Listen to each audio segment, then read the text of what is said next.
Well, hi, everyone. Welcome to day 3 of the Boise Neighborhood Interactive. We've made it.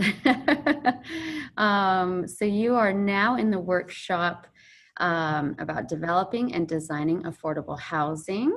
So thank you to our presenters, and I will hand it over for all of you. Hi, thank you. My name is Alexandra Manja. I'm the District Council Manager for the Urban Land Institute Idaho chapter, and want to welcome you all for being here today. I'll just be acting as a moderator for this session. Urban Land Institute provides leadership in the responsible use of land and in creating and sustaining thriving communities. Affordable housing is a big part of that, and I know it's been a big theme of the conference. So hopefully this session can add to that and share some perspective from developers, financing, and architects and on what it takes to develop and design affordable housing. We'll be taking questions and have a Q&A at the end. So I'm going to ask if you can to put your questions into the Whova Q&A feature, but I'll also be monitoring the chat on Whova as well as Zoom and the Q&A on Zoom too. So if you can't access that Q&A on Whova, I'll be watching for your questions. At the end, also, if you want to use the raise your hand feature, I'll have an opportunity to unmute you and you can ask questions that way too. Our speakers today are Corey Phelps with the Idaho Housing and Finance Association, John Vance with the Northwest Real Estate Capital Corporation, and Scott Hopkins with CSHQA, and they will each give a little bit of an intro and background on their work during their presentation sections. So with that, I'm going to pass it over to Corey. Thank you, Alexandra, and I appreciate the opportunity to be participating in this session today. I am the Vice President of our Project Finance Department here at Idaho Housing and Finance. Within my department, we oversee and are the allocating agency for Idaho's federal low-income housing tax credit that we receive every year. And just kind of a high-level overview. This is a resource that provides equity into affordable housing projects. It has to be awarded on a competitive basis according to what we call a qualified allocation plan. As John is so well aware, we are right in the middle of our fall 2020 round and working through the applications that we received requesting the tax credit. There's more information at idahohousing.com under the multifamily tab if you want to take a look at some of that. But I'm just going to give some examples of really what it takes to get some of these projects financed. We're seeing more and more with rising costs and currently a little bit of a depressed equity pricing, that it just takes a collaborative effort to make these projects financially feasible and pencil out. So the 3 examples that I've got are just to kind of illustrate the different partnerships that are required. And sometimes people view affordable housing as maybe something that would look different from market housing. And I would encourage any of you to, if you have an opportunity to go past some of these projects, because I don't think that the product that's being built today, for the most part, you would be able to tell any difference between what's being financed through tax credit as opposed to some of the market product that's coming online. So we'll dive into the first example and advance to the next slide. So Las Brisas is a project that was done here recently. This next slide. This is a affordable senior housing. This is over in the Caldwell market. And this is just kind of an architectural rendering of what this project would look like. This is a total of 48 units, 40 of which are affordable, that will be rented to qualifying individuals or couples at the 60% or below AMI. There's actually 8 market units in this project. Next slide.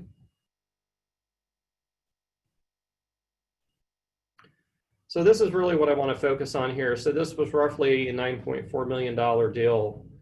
And you can see that it takes a lot of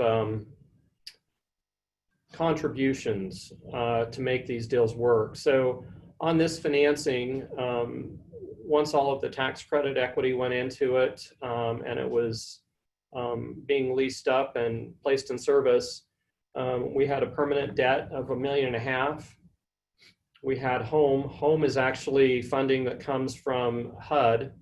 It's an allocation that each state gets, and it's meant to be gap financing for affordable housing. In this particular project, there was $1 million in home. You can see the equity that was raised from the investor in this one from the tax credit that went into it. There was land donation, there was a nonprofit contribution, a CDBG loan, and then some developer contribution to it. So all told, it took everybody coming to the table in order to make this come to fruition and become reality. So again, it's a collaborative effort by not only the developer but the community and everybody that's involved. So next slide. So what I wanted to touch briefly on here is basically, this is an apartment, affordable apartment complex that's going to have pretty much, the same amenities or the same features that you're going to find at something that would be similar as far as a market rate apartment. There's air conditioning, washer and dryers, laundry facility, carports, and then a community center and exercise room. So these encompass, pretty much what you'd see in other similar type properties. So the next example that I have is, this is the Springs 2. This was a project that was done up in McCall. We tend to see that projects, regardless of where they are, need a lot of resources, but specifically in higher cost areas, which would be maybe considered or labeled as resort areas or urban cores. So like downtown Boise or up in McCall, possibly Coeur d'Alene, Sandpoint, Driggs, Victor area, any of those, Wood River Valley, just because land prices and then sometimes design features add costs to these projects. So this one was one that's been done here a few years ago. Next slide. This was a family project, and this is an actual picture from the exterior of this project. Really seems to fit in well with, McCall, similar properties that you would find up there. This was phase 2. There was a phase 1 that was done prior to this a few years back. So this brought 32 affordable units to the McCall area, and then 4 market ones in this property. Next slide. So this one didn't have as many sources, but the big one here is the county's land donation.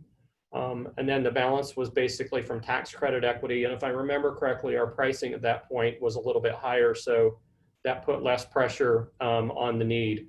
And I don't want to go into the weeds, but if you're getting $1 or over for your tax credit, it's going to be a much heftier source of financing, as opposed to if you're in the mid 80s. A 15 cent difference makes a huge gap in your financing. So this was one where the county saw the need for the affordable housing, and they contributed land in order to get this second phase done. And so that's the financing structure on this second phase up in McCall. Next slide. Again, this is just to illustrate the amenities package that was in this property. High efficiency heating and cooling, refrigerators, electric ranges. This also had a playground, a laundry facility, carports, community center, and exercise room, as well as a community gazebo. So again, you would drive past this property and not know that it's been funded as an affordable housing project. And then finally, a lot of you may be familiar with the Adair Manor. This one just wrapped up here not too recently. This was with the city of Boise as well as with a lot of partners, but this is a larger development that is just off of Fairview here, not far from downtown. Next slide. And this is a picture also from the completed project. This project had 120 affordable units and then 13 market units in it. 4-story, as you can see there. Next slide. So this is where it got interesting, to say the least. But this is what it takes sometimes to get these deals done. A number of different financing, a number of different contributions. As you can see there, I don't need to go down through them all, but there was a lot of home debt, both from the city of Boise as well as IHFA. The city also had additional contributions. CCDC made contributions. There was a deferred developer fee. And then there were some other incentives that went into it to make this $27 million project actually become a reality. And as I noted over there, that does not include, the value for the land, which the city brought that also to the table. So, really give kudos to the city of Boise for making this project a reality, much needed affordable housing for all of us here in the great city of Boise. On the next slide, this will just go through as well the amenities package to reiterate that, these are really constructed and built with the same amenities that most market rate projects would be done with. So with that, those are the 3 examples that I had, and I will turn it over to John. Thanks, Corey. My name's John Bance. I'm a property developer with Northwest Real Estate Capital Corp. We are a nonprofit developer, owner, and manager of affordable housing projects based here in Boise.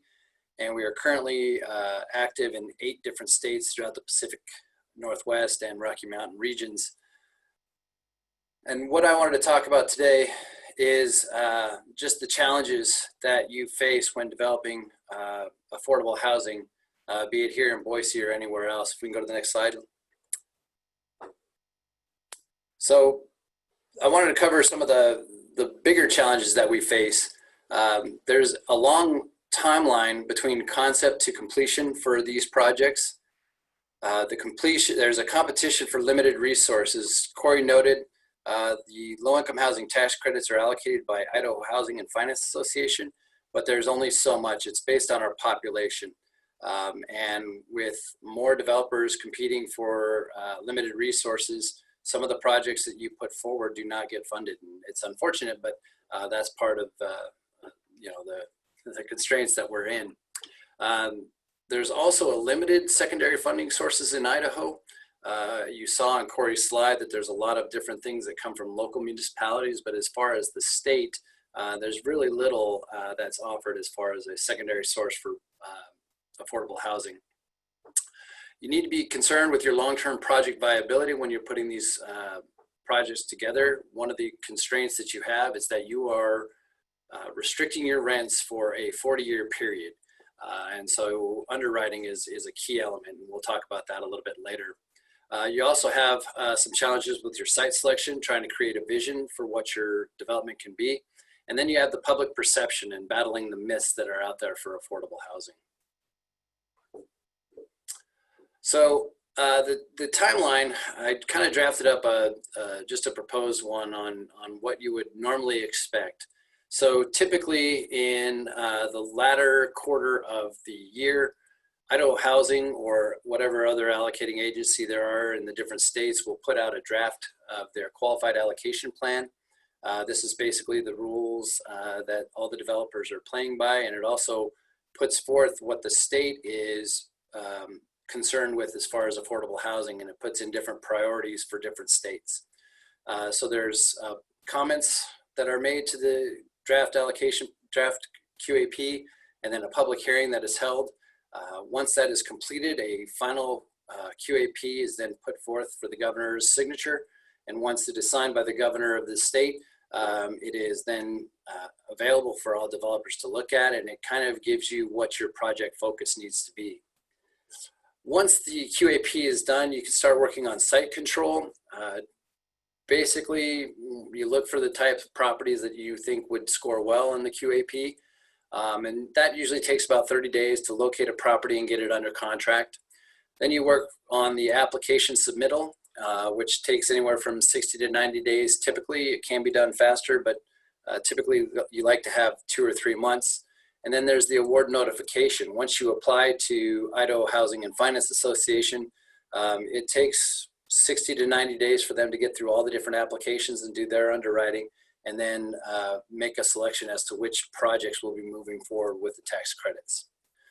If you are lucky enough to receive those tax credits, then you go into the financial underwriting and zoning and entitlements, which can take 90 days, partnership agreements and property acquisition, which takes another 90 days, and then you get into construction. Construction can take anywhere from 10 months to 14 months. Generally speaking, it's about a year to 14 months for most of the projects that we're doing these days. And that moves you into the certificate of occupancy, at which point you can start leasing and operating the properties. I put an example on the next slide for Colorado Gardens, just the timeline that we had for that project. This is a 50-unit project that we did in Nampa. It is in the University Neighborhood District, just south of NNU on their campus. You can see we started with the purchase and sale agreement January of 2016. We made an application in February of that year, and then it was not awarded, but we tried a second time in September of that year. We did get an award of tax credits. We signed our reservation agreement on December 5th of 2016. We finished the zoning and entitlements in August of 2017, got the acquisition and partnership closing done in October of 2017, and began construction at that time. We did get our certificate of occupancy on December 14th of 2018 and had a ribbon cutting ceremony on January 16th of 2019. As you'll see on the next slide, what we've highlighted is the difference between the purchase and sale agreement, which was January 15th, 2016, and the ribbon cutting ceremony. 3 years and 1 day to get a project done. That's not atypical in this world to go through those type of timelines. So as I mentioned, we're talking about the competition for limited resources. The last 3 years are pictured here. You have 2018, 19, and 20. The top line tells you the number of applicants that applied for the number of units and the number of tax credits that were requested. The second line shows you the number of projects that were actually funded, the number of units that were created, and the tax credits that were awarded. A couple of notes on this one, you'll see that it's usually about half to a third of the projects that apply for tax credits are awarded tax credits. You'll also notice there's a pretty significant jump in 2019 between the tax credits awarded. We had at that point an increase in the amount of tax credits per person that were allocated to each individual state. So that was a blessing in 2019 to get that much more tax credits in the state. And as Idaho continues to grow, we will see an increase in the tax credits that Idaho Housing has to allocate. So as I mentioned, the challenges, the secondary funding, Light Tech is distributed by population. In 2020, it's $2.8125 per person. Following the census, we'll have a more accurate count of the number of people that are actually in Idaho, but it'll still be right around that $2.81 per person of tax credits. And we put a comparison of the primary funding in Oregon versus the primary funding in Idaho. As you can see, because Oregon has a larger population, they have $10 million in tax credits that's available in 2020. Idaho has just under $5.2 million, but where the real competition comes in, or the difference comes in, is the secondary and funding that Oregon has. They have affordable housing tax credits that Oregon has on its own. They also have the General Housing Account Program and the Housing Development Grant Program, all of which add up to another $16 million. Now, one caveat to this is that one of those programs, the Housing Development Grant Program, I believe it is funded through the lottery, Oregon lottery. The Idaho lottery funds schools, so that's money that they kind of put towards affordable housing that Idaho chose to put towards the school program. Be that as it may, at the end of the day, when you add the secondary funding for Oregon, they're almost 5 to 1. The number, they're actually more, right at 5 to 1, the amount of resources that Oregon can put forth towards affordable housing. So to show you a capital stack, again, Colorado Gardens, this is our project in Nampa I mentioned earlier. We got our Enterprise Community Development Low-Income Housing Tax Credits, which was about $8.13 million. We had donations that were given to Northwest Real Estate Capital Corp, totaling almost $400,000. We placed permanent debt from Wells Fargo Bank at 6.5. We had a CDBG loan from the city of Nampa, which was $30,000, and then deferred developer fee of right around $25,000 to complete this project, which was $9.25 million to complete. As Corey mentioned earlier, there are some depreciating values in the tax credits currently. You'll see highlighted here that $1.05 per dollar in credits was what Enterprise paid for our tax credits. Today, that's around, we just submitted an application for 86 cents. That's a 20% drop in pricing.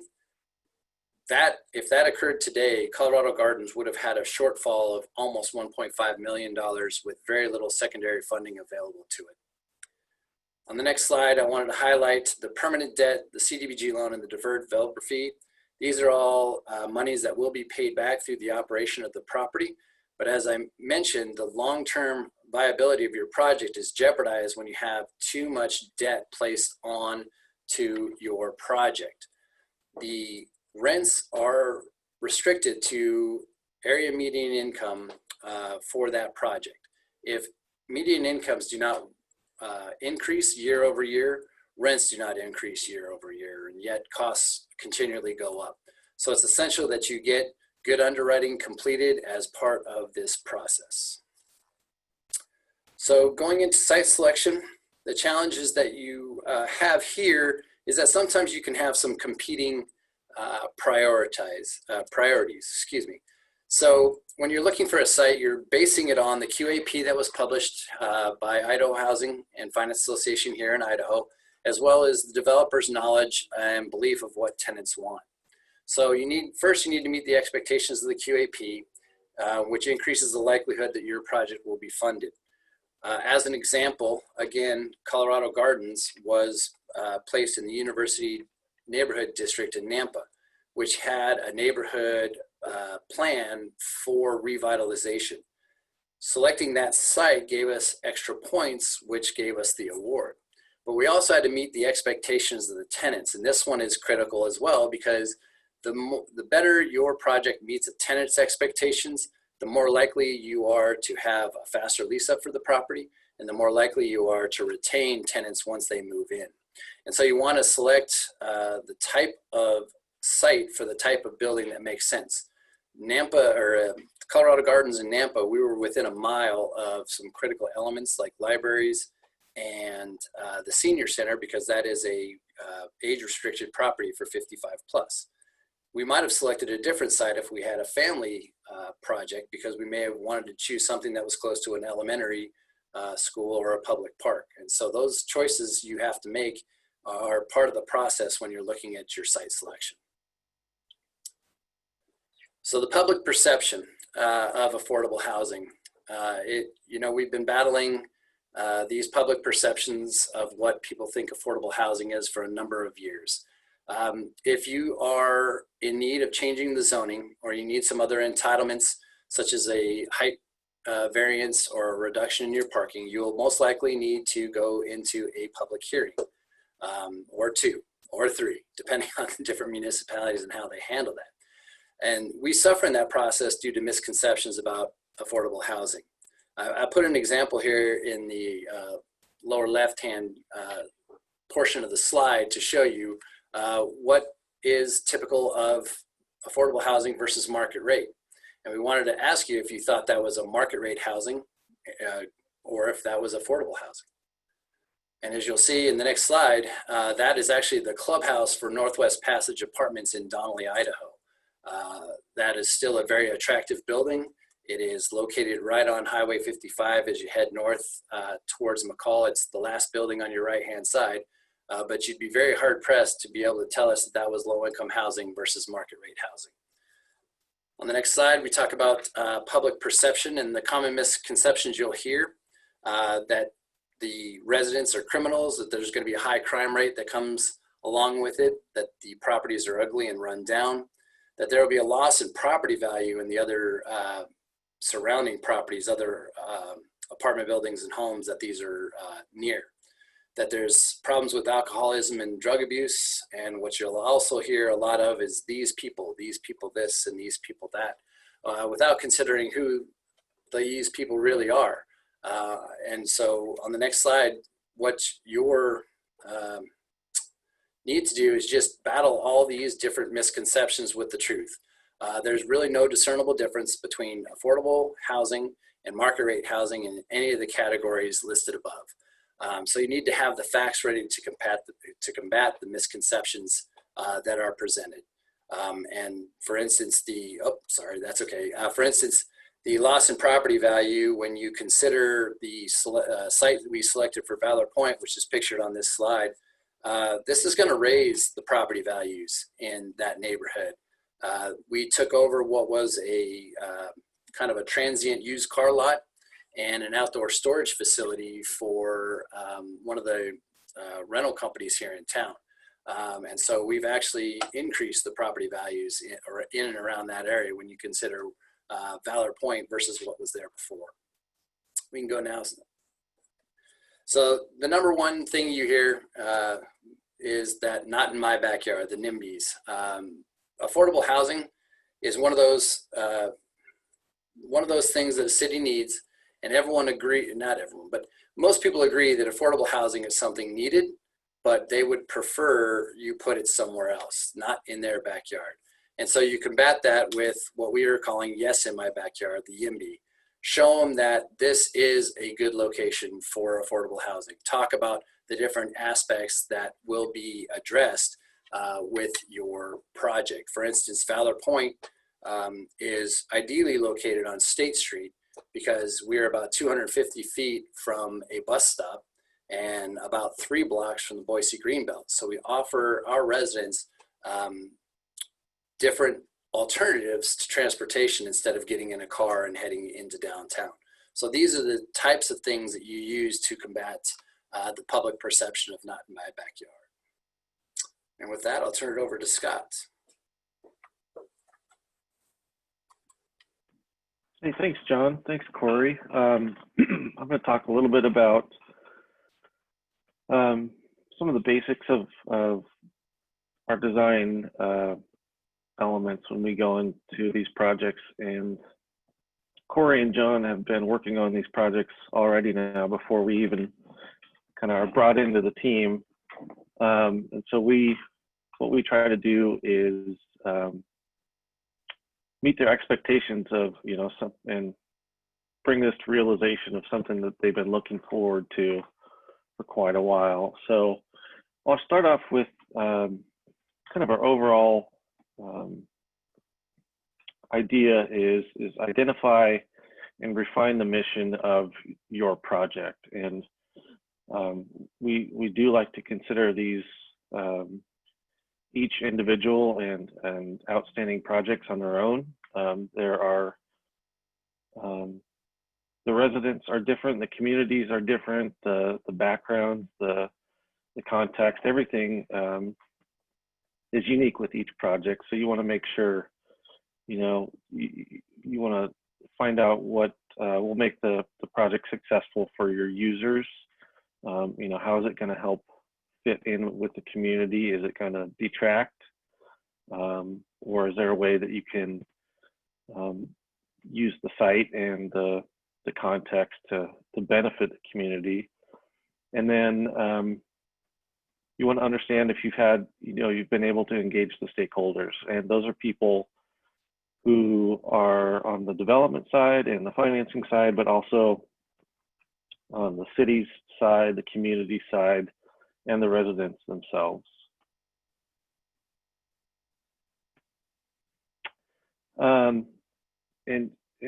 sometimes, as John was alluding to, there are preferable locations for a number of different reasons, whether it's the QAP trying to spread funding around to different areas of the state, different demographics, or simply finding available land to do a development. And so what we try to do, working with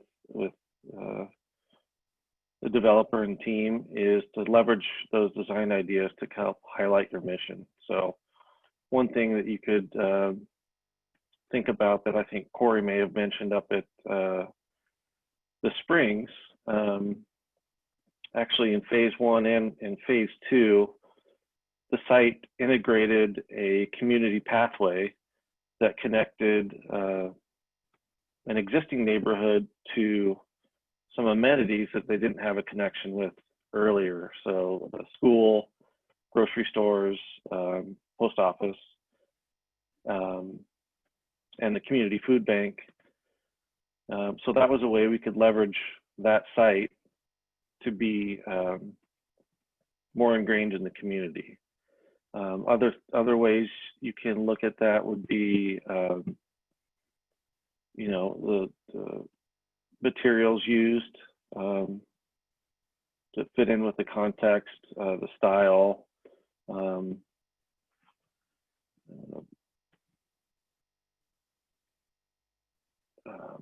Yeah, and let's go to the next one.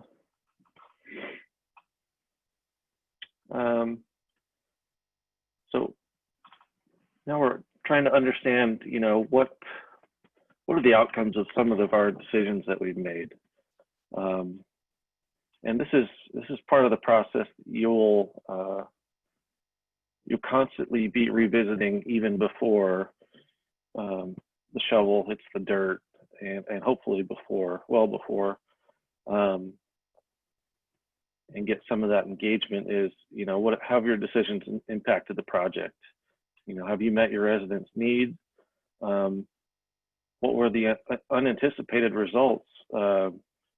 Is there, you know, a wall or some element that is reflecting light into the neighboring property that you didn't think about? And so those are the kind of outcomes that you want to think about.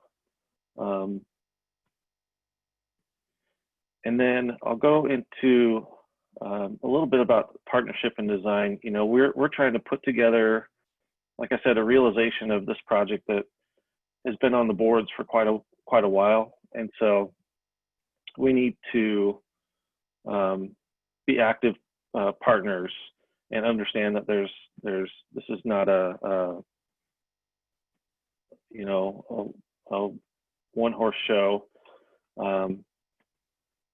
And so you need to be willing to trust your consultants, trust your providers, and make sure that those are elements that are incorporated into the design as well, because they're just as important in the operation of the project after the design is complete.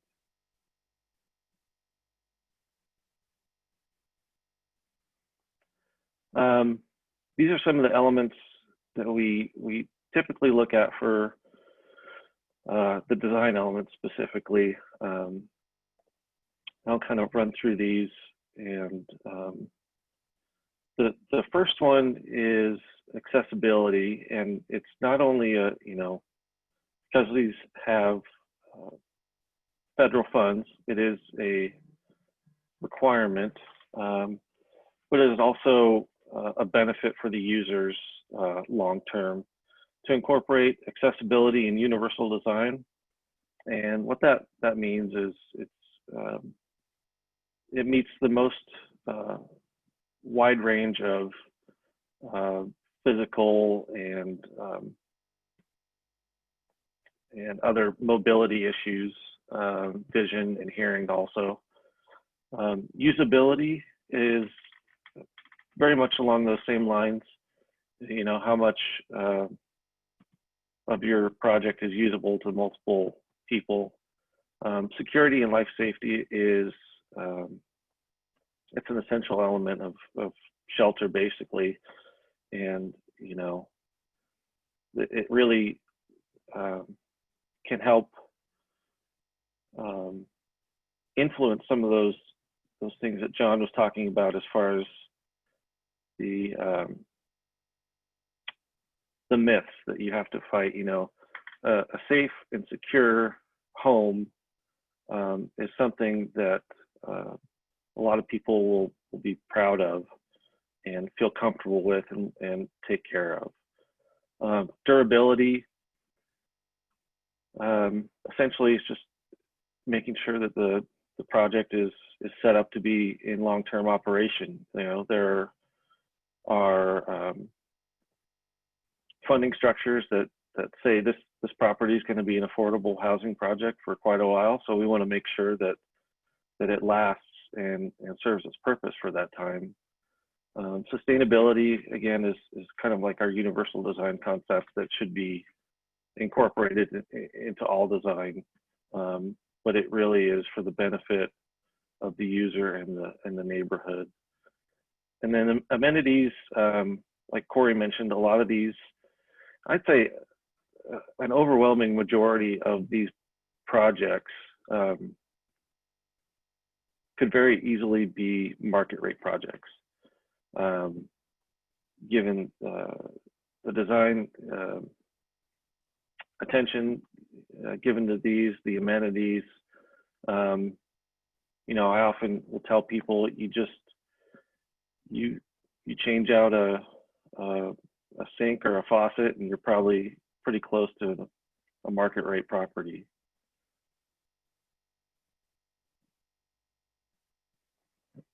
I've got 3 projects I'll quickly go over, kind of given a different perspective.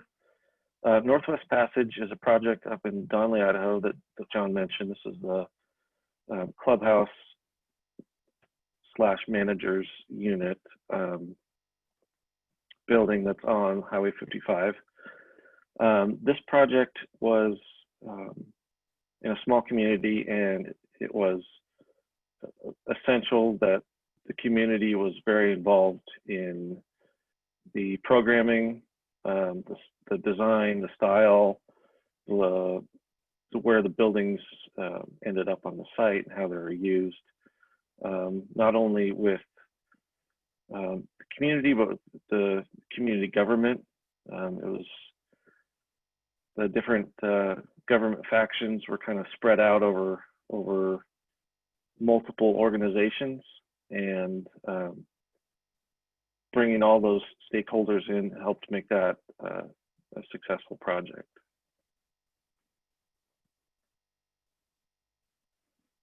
This is a rendering of a project in Eugene, Oregon, and the reason I brought this up as far as the design, because it was heavily influenced by the neighborhood association. Over there, neighborhood associations have quite a bit of sway in how things are developed, and I think that's starting to grow a little bit here, which is I think is ultimately a benefit for the neighborhoods. But this one was very interesting in specific comments that we had to work with the neighborhood association.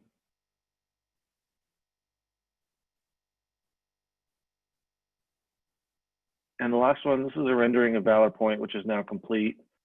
This was kind of the it was the ultimate team project, I think, that went back way before we were brought on to help design this. We actually, I think this is our second or third site for the project.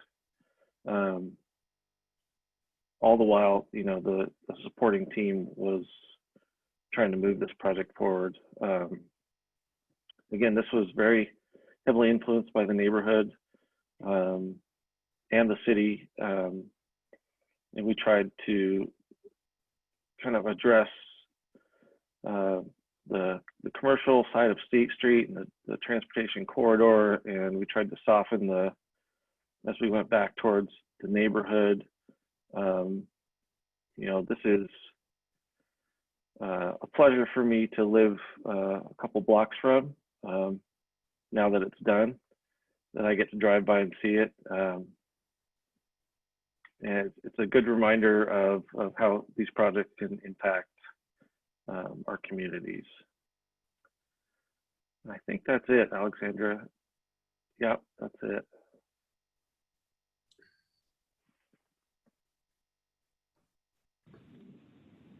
Okay, awesome. Thank you all. So yeah, that concludes the presentation section. We wanted to give a lot of time for question and answer. So again, I'm monitoring all those different places that you can put in your questions. We have a couple already.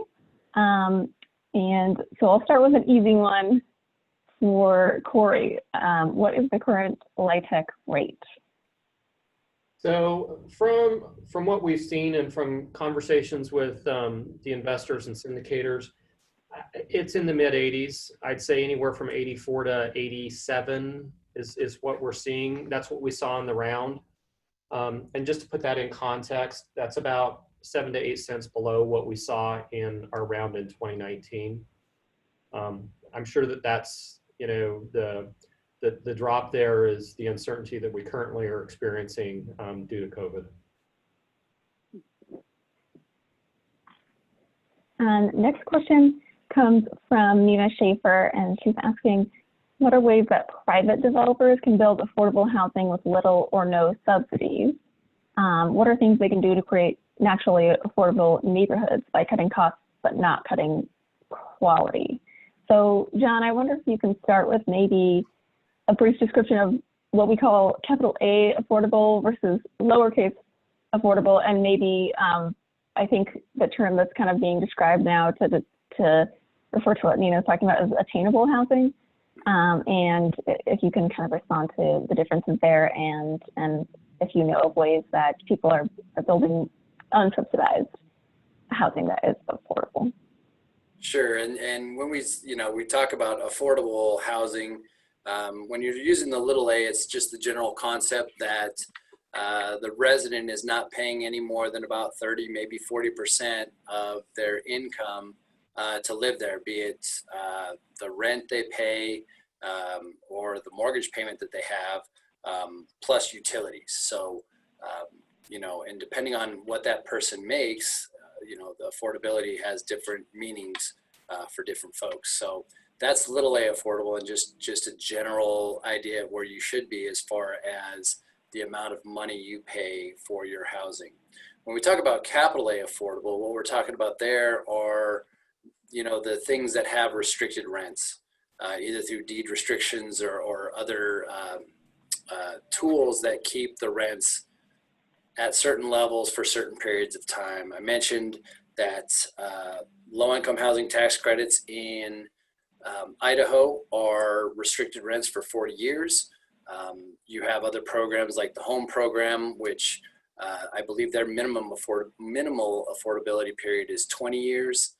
So there's different products that give you different rates, and that's what we mean by capital A affordable. As far as private developers to, provide affordable housing without the subsidies, there's some different things that can be done. Obviously, one of the biggest costs we have right now is the land. There are lots being sold for $100,000 in the city of Boise, which immediately puts that project pretty much out of reach as far as that goes. But if you can get land at a reasonable rate, if you can get waivers of different impact fees, for instance, Valor Point paid $30,000 to ACHD as an impact for that project. So there are ways to get waivers for the different impact fees from the different municipalities. So that would be another way. And then just construction means and methods. If you have a basic, just the rectangular shape, that's a lot easier to build. And your general contractor and your subcontractors can build that product faster and more efficiently than if you have something with a lot of design elements on it. Now, depending on the municipality, some of them do have design guide requirements right now. And so you're kind of beholden to that. So again, it goes down to the site selection, where you can get a site that actually allows for the lower, I don't want to say lower tier, but the easier building to build. Yeah, John, the other thing I could think of besides the land and location might be size of living unit. Sometimes subsidies carry size minimums or maximums or requirements for the unit. So, sometimes micro units might be a way to offset some of that cost. You get more doors per square foot.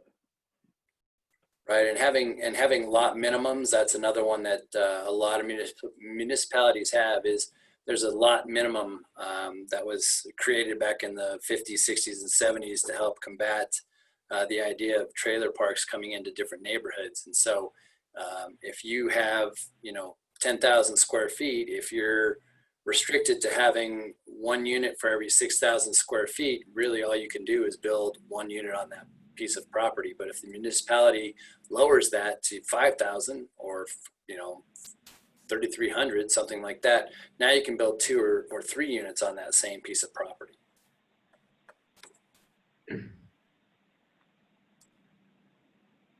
Awesome, thank you. I don't see any other questions right now, but we'll keep watching for them. I did take a look at our attendee list, however, and it looks like we have some people who are pretty experienced in affordable housing themselves here attending. So I invite you all to share thoughts and examples as well in the chat, and remind you that you can raise your hand or enter questions in the Q&A or chat on Whova and Zoom.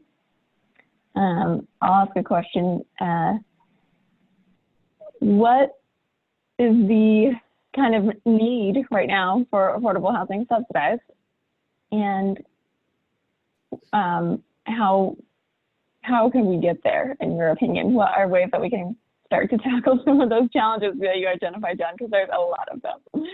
I'm glad you went with an easy question. There's realistically, there's stuff that could be done local, state, and federal. It's harder to effectuate change at the federal level, but one of the things that IHFA has been working on pretty diligently over the past few years is to add another funding source that's available, which is the what they call the 4% bond projects. I know we've done quite a few over the last 4 or 5 years. One of the issues with that is that there is no floor for the bond pricing, or the percentage that's available. We looked at a couple of projects that, had we had a floor set at 4% rather than a floating floor, which the IRS adjusts on a monthly basis, we could have done 2 more projects just on the 4% bond deals. And that's something that the federal government has been toying around with and working on. It hasn't come to fruition yet, but that's one thing that could help at the federal level, as well as giving the state the ability to what they call a basis boost. And so you can get a 30% boost in your basis, which increases the number of tax credits that you can put on an individual property. Currently, in the 4% bond deal, the only basis boost is if you are located in a qualified census tract, which is the census tracts that have the higher need based on population. But if you were able to do a basis boost at the state level and have the IHFA determine what type of projects would be necessary, you could probably get more of those bond projects done in other locations, such as perhaps up in Blaine County and Valley County, where the income levels would be enough to support it with the debt. But because you don't have enough tax credits on those programs, you just fall a little bit short of developing that type of product there. State, you know, the Housing Trust Fund is not funded. It's been in existence for a long time. There's several different vehicles that other states use in and around us. I think we can take some cues from some of them as far as the different tax credits they are, the different funding vehicles that they offer at the state level. Colorado, for instance, has a state tax credit that they incorporate with the 4% tax credits to help close that gap, that funding gap we mentioned earlier. And so Colorado actually maximizes its 4% bond deals, whereas Idaho, we're just barely tapping it in the past 5 years. I know there were quite a few applications this year, including a couple that were standalone projects. So it'll be exciting to see some of those projects happen. And then again, at the local level, you know, any funding sources that are available or donations that are made, you know, Corey mentioned early on, the Springs was a land donation from Valley County. That makes that project viable. The Adair Manor here in Boise was something that the city of Boise put up for, I think it's $1 a year land lease over a 99-year period. So those things can happen as well. It takes all of us to put it together and be really creative to make it happen. So the other thing, you know, local developers could do is simply build more product. There's been a couple of studies that show even when you build housing that is on the upper echelon as far as the pricing is concerned, there's a ripple effect through the rest of the housing stock that's available. So if you buy, you know, if somebody buys or builds a $500,000 house and somebody buys that house, they're coming from somewhere. And usually it's people moving up in value. And so what ends up happening is someone at a $400,000 house moves into the $500,000 house, and then it ripples all the way down. Maybe not all the way down, but it creates a ripple effect in the housing stock itself. So simply by building more housing, you're going to help create more affordability for some of the other people in those lower rungs. Yeah, those are all great points. Just to John's comment on fixing the 4%. So that rate today that's floating, it's around 3.07. If it were fixed at 4, you'd already have a 25% increase in money that had come in on the equity side of it. So I think that would make huge strides here in the state in being able to do some of those bond transactions, which bring typically larger projects, you know, together. You know, as far as I did a little exercise for Gerald Hunter, who's our executive director and president, and we looked at the applications that came in and rent restricted vacancy rates in all of the markets that we had access to. They're 2% or below, with like 3 of the counties actually reporting 0% vacancy in a rent restricted market. So there's definitely a need for the affordable housing. The last time I looked at one for Ada County, there were, I believe, 7,700 individuals or households that qualified for affordable housing at 60% AMI or below that couldn't find it. That's how many units we were short in just Ada County. Wow, that's a lot. And that vacancy rate, I think, is it 5%? That's kind of considered a healthy vacancy of turnover, or does that differ for affordable housing? John, what do you think? 5 to 7? 5 to 7 is what most underwriting does. I mean, right now we're below 1 in our entire portfolio everywhere. So there's definitely a need, but you know, you try not to be, ideally you want to be in that 3 to 5% range.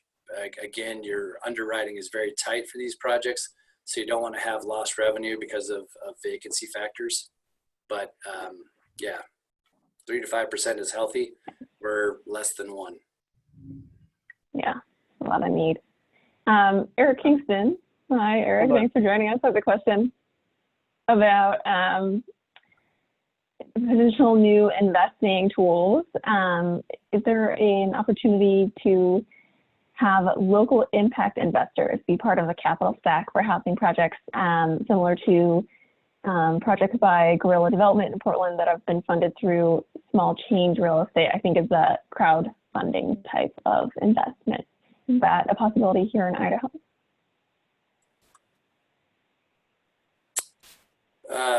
I guess it would be a possibility.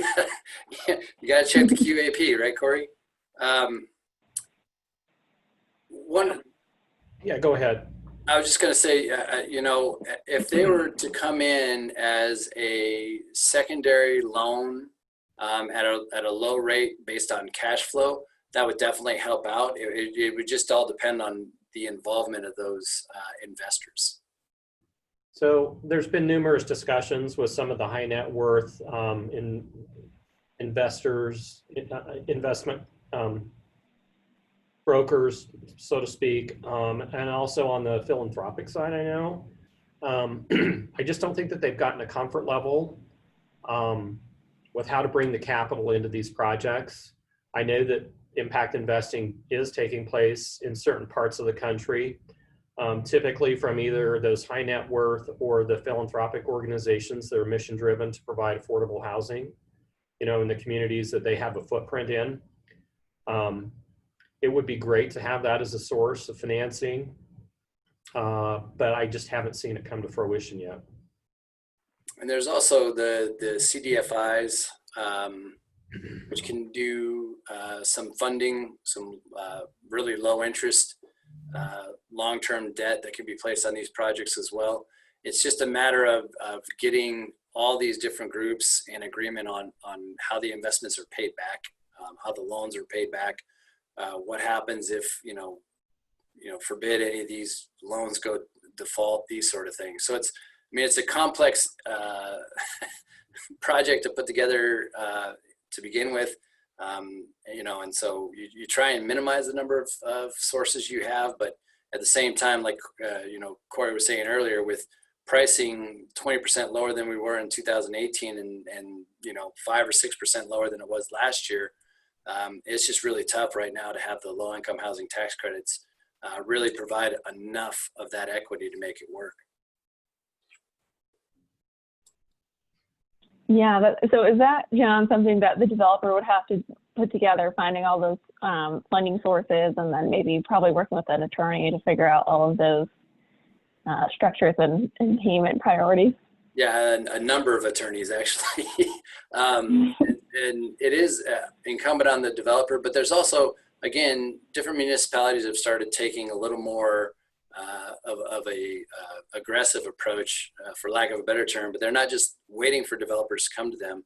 The city of Boise has put out a couple of RFPs for new housing for land that they own. I know some other municipalities here in the Treasure Valley have looked into similar projects. There's also Leap Housing Solutions, I believe their name is. They're doing the land trust in conjunction with the folks over at St. Alphonsus and Idaho Housing and Finance Association. That's a great one because that is a home ownership model, which is something I think we need to do a little bit more of, because that home ownership model helps a family come out of a poverty cycle. You have the ability to gain equity through that home ownership, and that starts to build wealth for that family. Versus the low income housing tax credit projects. They do serve a very important need, but there isn't a real ability for that project to actually help propel someone out of whatever income level they are. That is kind of incumbent upon the tenant itself, whatever improvements can be made there. But I like that model a lot. I've seen it in Colorado, and it's something that, like I said, Leap Housing Solutions in St. Alphonsus is doing. I believe they've got 2 here in Boise, and they're looking in Nampa as well. Yeah, and Leap also takes advantage of modular technology and design with some of the local builders. Boise and Treasure Valley has some pretty innovative modular companies that actually do quite a bit of work throughout the West in projects like these. And it's kind of nice to see a local developer use a local source like that as an innovative way to get around some of their hurdles. And it would be interesting to see how that technology would scale up. But I don't know if we haven't hit that point in the market where that's super efficient possibility. But you know, just having the model out there is one of the big steps so that people can see it's accomplished. You know, it's able to be accomplished.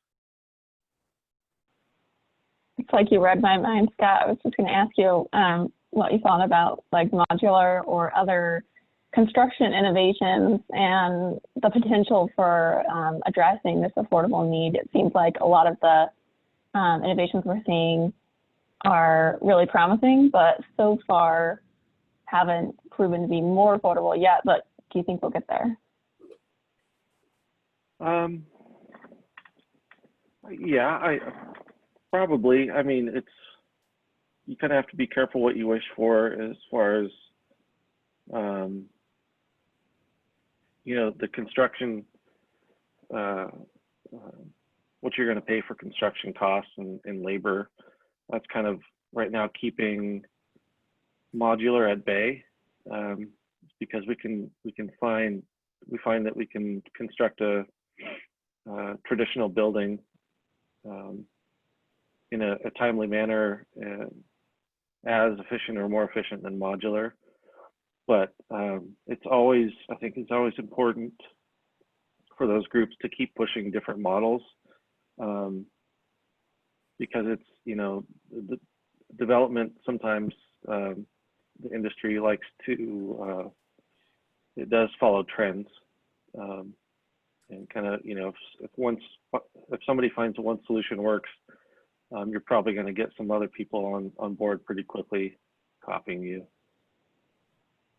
Yeah, we've looked at a couple of projects here in the Treasure Valley using the modular construction. Where it really takes off is if you were doing a lot of units, say 200 plus units. That's where you start to really see the economies of scale. And as Scott mentioned, where you have labor costs that are really, really high, or a real shortage of qualified trades in an area that can work for your project. For instance, Jackson, Wyoming has a real shortage of qualified contractors to work on, you know, affordable housing projects, because they're all, you know, working on the high-end homes and these sort of things. And so you start to see some economies of scale in those type of markets. So, I mean, there's some promise there. I know Pacific Companies here in town has done, they've actually built a plant in Nampa, I believe, where they're building modular units for projects in California. And so they're able to build modular here in Boise and ship it down to Oakland and other areas in the Bay Area for less than it would be to actually build it in California itself. And there's some coordination issues as well with that. You know, if you're doing it here in Idaho and you hire like Nashua or Gurdon, it's not a big deal to have a state inspector come and look at it. But then if you're shipping down to California, you need to get some reciprocal agreements, and the state of Idaho inspects on behalf of the state of California, and then the state of California, you know, accepts that. So there's a lot of coordination that goes on with that. And then of course shipping, there's different restrictions. For instance, I-84 in Oregon, there's certain times you can and can't ship containers based on their size and width. And so those are some other things that you really have to take into consideration when you consider using the modular construction. Yeah, and besides the labor cost, there's a little bit of not lack of experience, but lack of familiarity with local trades. You know, sometimes they can be used to counting on a certain amount of scope that they will get for a project. And, you know, if you do the majority of the work in a factory, you've got to be able to find some local field trades that are willing to kind of work with a project that's almost already complete. And so, like I said, just getting those models out there, showing some examples is always helpful. Yeah, it seems like there's always somebody who has to be the one to try it out and risk the most, and then everyone can pick the ones that work well. Since this is the Boise Neighborhood Interactive, I'm curious to hear from each of you what you think that the average neighborhood leader, neighborhood person, average citizen can do to support affordable housing in their neighborhood in each of these ways. Like, how could they support the development side? How could they support or be more aware of financing? And on the design side, are there any ways that can be supported as well? Well, I think go ahead. I mean, you promote it in your neighborhood and be a strong supporter for building affordable housing in your neighborhood, knowing that it's going to add value and it's going to add, you know, culture and diversity and a whole bunch of other things to your neighborhood. I mean, just as an average citizen, that's the biggest thing I can think of that you could do to help, you know, further the cause. I'd say, you know, design-wise, is become involved in your neighborhood association. Understand what's going on in your neighborhood. You know, whether it's so, for example, if it's in the city, you know, your neighborhood association will be involved in or receive, you know, notices for different developments in your neighborhood. And then, you know, just being more familiar with existing projects, you know. I thought personally, you know, I went and just kind of walked around the Adair project and had been watching it for a while, watched them build it and everything. And it wasn't until I got down on eye level that you get a better understanding of those projects. And I think, you know, again, understanding who's actually being served by these projects. We're not talking about somebody who doesn't already live in your neighborhood or isn't close by. You probably have interactions with people 5 to 10 times a day who would actually qualify as a resident of these projects. We're not talking about, you know, busing people in from some far off land. We're talking about our friends and our neighbors. These are people who have kids that go to your kids' school. These are people who play at the same parks. You know, there's no different in a parent who has a child who wants to, you know, make sure that their kid has every option available to them. They want to live in the same, you know, high-end school districts that you do. They want to be able to walk to a park safely. They want all those same things. And when you try and block that from, you know, from happening, that's, you know, it's unfortunate. It's not uncommon, but it is unfortunate. And, you know, again, just picturing who that person is who's going to be living in that unit, it's a big difference from perspective. We had the mayor of Alamosa come on, and he talked about that at length. And that's one of the sites we selected there was across the street from a high school. And that's what he was talking about. You know, people want to see that in their home. And there's plenty of land in and around Boise that are close to schools and parks that could be developed into affordable housing. We just need to, you know, try and work together to make that happen. That's a really excellent point.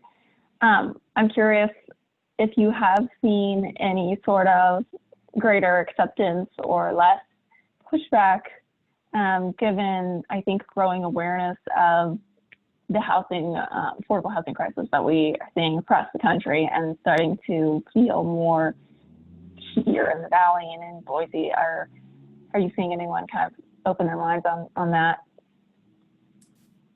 It's a mix. Again, when you talk about the difference between just affordable housing in general and then affordable housing in your neighborhood. But one thing we are seeing is people actually showing up in favor of projects and supporting that. That was one of the keys for Colorado Gardens is we had some local folks come and support the project and talk about, for instance, Department of Health and Welfare had a couple of homeless folks that were in their 70s that would have benefited from that project. And so they went and they spoke to city council and talked about the clients that they have that would benefit from that project. So it doesn't go away 100%, but I do see a little bit of movement in people actually showing up to a public hearing and saying, yes, I'm in favor of this and here's why. Still need more though. That's a good point. There's a lot of times more support than we realize for these projects, but maybe just they're not heard at the hearing for city council. So how can people find out about when that happens? Yeah, not many people get that notice in the mail and say, oh, I can't wait to go down to City Hall and tell them how in favor I am of this. Again, like Scott mentioned, make sure your neighborhood association is active and involved, because they, regardless of how far away you live from that project, the neighborhood association always gets a notice of any new project in Boise that's within their, geographic region. And so, engaging with the leadership of your neighborhood association is going to keep you informed of all these new projects that are coming in, both affordable housing, market rate, commercial, all that stuff. So all those are noticed to the public or to the neighborhood association. So being in touch with them on a regular basis helps. Yeah, read your newspaper. They'll tell you what's coming in. Newspaper. I'm fortunate here because our marketing and communications department, they do headlines every day and post it on our internal website. So I get to see anything that's housing related there. So I'm fortunate that way. I kind of have an idea of what's kind of planned. And just being informed makes a huge difference. That's a great idea. Set up a little, go ahead. Oh, I was going to say there are a lot more social media and online references than there used to be. There used to be kind of weird, development nerds on a blog somewhere talking about stuff, and now it's, you can find a lot of those new projects on websites and social media. Yeah, is it Boise Dev? Yep. BoiseDev.com. They do a great job of talking about different projects here in town. Yeah. Yeah, there are a lot of great resources. Boise Dev is definitely one to watch. Yeah. Eric has his hand raised, so I'm gonna allow him to talk. Eric, I think you're unmuted.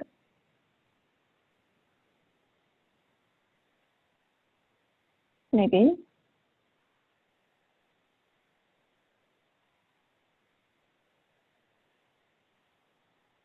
Give me another second.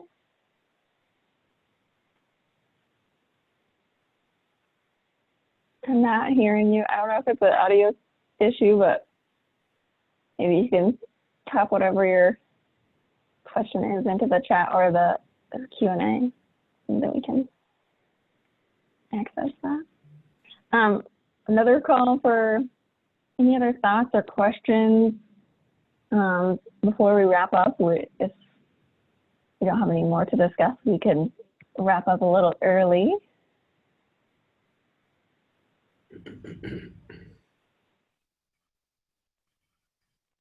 Okay, so he's going to put it into the chat.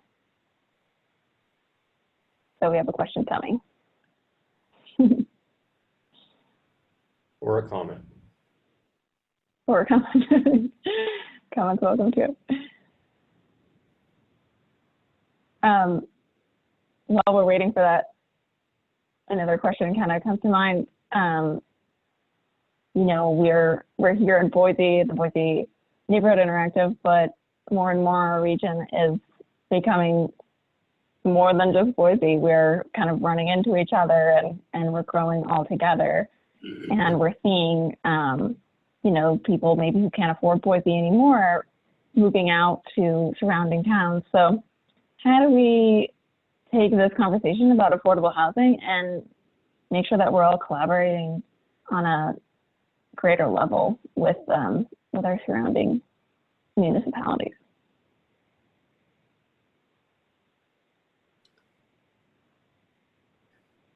That's a question for John. You're the allocating agency. You have certain rules on that. You know, just basic communication between the municipalities, really, keeping each other apprised of different projects that are going on.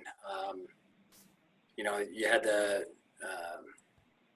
Nampa had the big, you know, Project Bronco. It's not a housing project, but the distribution center for Amazon, which created issues for Meridian and traffic patterns and roadways and these sort of things. So, you know, just having, you know, open conversations with each, you know, having the municipalities talk about what's going on, because, you know, a lot of people do live in Kuna. That used to be, you know, a day-long ride to go out to Kuna, and people make it every day now for work. And so, you know, that's something that we need to take into consideration, is that all the residents, you know, not everyone that works in Boise is a resident of Boise, and not everyone that's a resident of Boise works in Boise. And so, you know, the different, it's incumbent upon the different leaderships at different levels to talk and keep each other apprised of what's going on. Well said. I was Yeah, very well said. a little bit naive and kind of in you know, thinking affordable housing needs were probably in higher population areas, and I don't think that's necessarily the case. There are a lot of different variables, industry, you know, there's recreation areas, seasonal, especially in a state like Idaho, where we have a lot of different industry and recreation. It depends on the seasons. So I don't know if other people have that perception, but I certainly did not too long ago.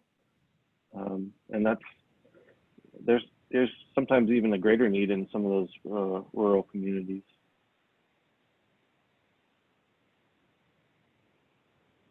That's true. Yeah, it's not just a large urban center issue.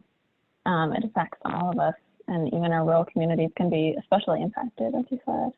Okay, Eric's question came through. It's a question about, have there been any models to show the public taxpayer benefits of creating stable housing that meets the needs and incomes of working households? He says that we have an idea of the cost to rehouse displaced families and individuals, which Jesse Tree estimates at $3,381. We know the cost to provide other social supports, and then there's opportunity and productivity costs, of course, due to lost time and damage to credit for those families and individuals. We also have estimates about foregone spending, which is the money that families would spend on other goods, but they have to spend on housing or transportation costs, and then the taxable income that would come from that. That, he says, was estimated at $670 million for 2018. That didn't hit the state's coffers. So it might be helpful, he says, to demonstrate the ROI of each unit and how that positively affects the local community. That is a really interesting idea, the ROI of affordable housing in your neighborhood. Do we have any sense for what that is, or if anybody's looked at that? Well, there's different aspects of that, right? I mean, there's actual costs which you can measure, but then there's, you know, the intangibles that you can't measure. And I think, you know, the $670 million mark, you know, is an interesting one, but you also have to consider how much money is spent on transportation. If you live in Nampa, you're spending a lot, and work in Boise, you're spending a lot more money in gas and other things you need for your vehicle each month, including insurance. And so, you know, we did some analysis with some projects in Blaine County to try and show what an affordable housing project would mean for just, you know, more disposable income for that family, including the transportation costs. And it is fairly significant. And, you know, I don't know if we generally don't do that as a practice, but it's something that we could do for sure. That is a good idea to try and put it in perspective for people. But you also have the intangibles.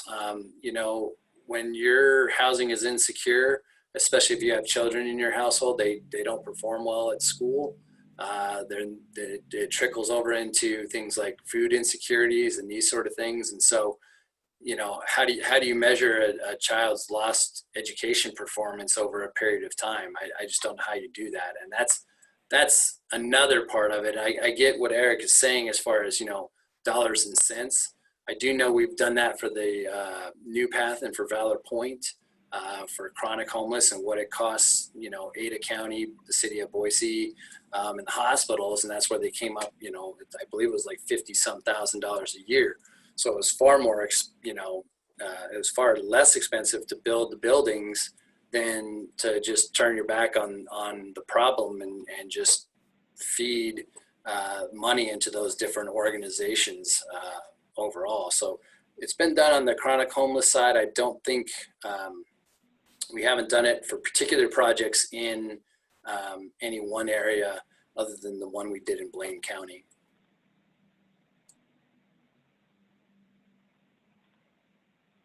Yeah, Corey, did you have a follow-up on that, or? No, Yeah. I don't.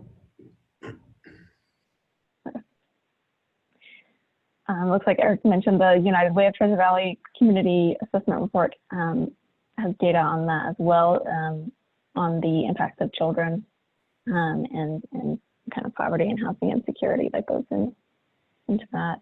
And Nampa, oh, sorry, I did. No, go ahead. Nampa did, in conjunction with St. Luke's and St. Al's, they did a healthy impact analysis for the city of Nampa. So that's another great resource that can get, you know, some information on what, you know, what additional affordable housing would do for the city of Nampa and the Nampa School District. That's awesome. I do think that it can be a persuasive argument to really focus on the costs, especially when we have, you know, kind of more fiscally conservative government where we're really looking at those balanced budgets. So if we can really show that it's the right thing to do and the smart thing to do financially, it can help with that. It's the old adage. Looks like, I was just going to say, it's the old adage of an ounce of prevention versus a pound of cure. You know, which are you going to try and address? Absolutely. Well, it looks like we're coming up on our time, so I'll just give our panelists just a few minutes for any last words that you would leave with us.